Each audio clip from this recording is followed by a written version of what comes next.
সালাম আলাইকুম রহমতুল্লাহ। ওয়ালাইকুম আসসালাম রহমতুল্লাহ। মাশাআল্লাহ, কেমন আছেন? আলহামদুলিল্লাহ। আচ্ছা, পরিচয় কতদিন আগে প্রথম সাক্ষাৎ? প্রথম সাক্ষাৎ তো মনে হয় 1 বছর আগে, 1 বছর। 2023 সালের 25শে আগস্ট, মানে 1 বছর হয় না কাছাকাছি। আচ্ছা, তখন তো অবিবাহিত ছিলেন, এখন কি বিয়ে করেছেন? জি জি আলহামদুলিল্লাহ। কয় মাস? বিয়ে 5 মাস রানিং। বলেন আপনাদের দাম্পত্য জীবনটা কেমন? দাম্পত্য জীবনটা আলহামদুলিল্লাহ। সমস্যা কি ছিল? প্রথমে আমার সমস্যা ছিল মানে বিয়ের আগে স্বপ্ন দোষ অনেক হইল। তারপরে টয়লেটে গেলে মানে ইচ্ছা করে ভাবে মানে বীর্যের মতন বের হইল। তারপর আপনার থেকে ওষুধ খাওয়ার পরে 2 মাস পরে বিয়ে করছি আমি। বিয়ে করার পরে আলহামদুলিল্লাহ মানে অনেকটা এখন সময় পাচ্ছি। সর্বোচ্চ কত সময়, ম্যাক্সিমাম? 40-45 মিনিট। আচ্ছা, এই 40-45 মিনিট তো অনেক দীর্ঘ সময়, তাই না? এটাই স্ত্রীর অসুবিধা হয় কিনা? না, অসুবিধা বলতে মানে মাঝে মাঝে একটু অসুবিধা ফিল করে, কিন্তু আচ্ছা, সুবিধাটাই সুবিধাই বেশি। বেশি, মানে সন্তুষ্ট আছেন আপনারা দুইজন? জি আলহামদুলিল্লাহ।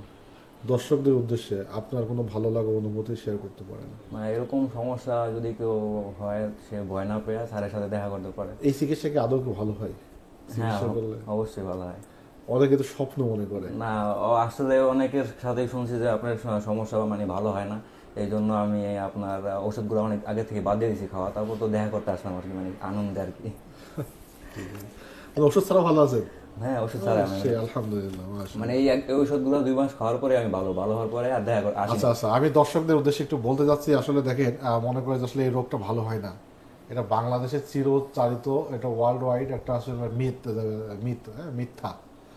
যেটা আসলে এই ছেলেটা আসলে মানে আমার অনেক, মানে ফাইলটা অনেক মোটা হয়ে গেছে, মানে এত বেশি ফাইল হয়েছে পরীক্ষা নিরীক্ষা করা পরে। সে 2023 সালে আসছে, অনেকবার আসছে, তার ধৈর্যটা আলহামদুলিল্লাহ অনেক ভালো। সে কয়বার আসছে? একবার, দুইবার, তিনবার, চারবার, আজকে চার, যাই হোক, সে অনেকবার, মানে এই ধৈর্যটা বেশিরভাগ রোগীরই থাকে না। তারা 1-2বার চিকিৎসা নিয়ে বিভিন্ন ডক্টরের কাছে ঘুরতে থাকে, কবিরাজের কাছে, হোমিওপ্যাথি, হার্বাল, হসপিটাল, মানে দেশে হারা হয়ে যায়। আমি বলতে চাই যেটা, যে আপনি আমার কাছে এসে চিকিৎসা করবেন, বিষয়টা এটা না।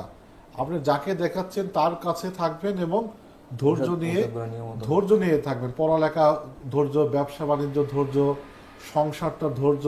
তো চিকিৎসা করার ক্ষেত্রে বেশিরভাগ আমার অভিজ্ঞতাটা হচ্ছে যে রোগীরা একবার আসে, দুইবার আসে, তিনবার আসে, মানে একটা পর্যায়ে চিকিৎসা কমপ্লিট করার আগে কিন্তু তারা ধৈর্যটা হারিয়ে ফেলে, Right. মানে ব্যর্থ হয়ে যায়। এই রোগীটা না আসলেও পারতো, এর এখন চিকিৎসা না না করলে না আমার না, কাছে সমস্যা নেই। আসছে যে স্যার বলছিল একবার যেতে, তো এরকম আর কি। নাহলে একটা ফলো আপে আসলে লস নাই, হয়তো টাকা পয়সা কিছু চলে যায়, সময় চলে যায়। তো আমার পরামর্শ হচ্ছে, যেখানে চিকিৎসা নেন ধৈর্য নিয়ে চিকিৎসা করতে হবে, তবে যৌন রোগটা ভালো হয়ে যায়। এই এখন ওষুধ ছাড়া ভালো আছে। আলহামদুলিল্লাহ। আমার পক্ষ থেকে দোয়া, দর্শকদের জন্য দোয়া রইল, যারা এই সমস্ত সমস্যায় দিশেহারা হয়ে গেছেন, বিয়ে করতে ভয় পাচ্ছেন, জীবনটা একদম ধ্বংসের দ্বার প্রান্তে নিয়ে গিয়েছেন, তাদের উদ্দেশ্যে আজকের আমাদের এই পেশেন্ট আপনাদের উৎসাহের একটা কারণ হতে পারে। আল্লাহ তাআলা তাকে এবং আপনাদের সবাইকে বরকত দান করুক। আজকের ভিডিওটা শেষ করছি। আল্লাহ হাফেজ।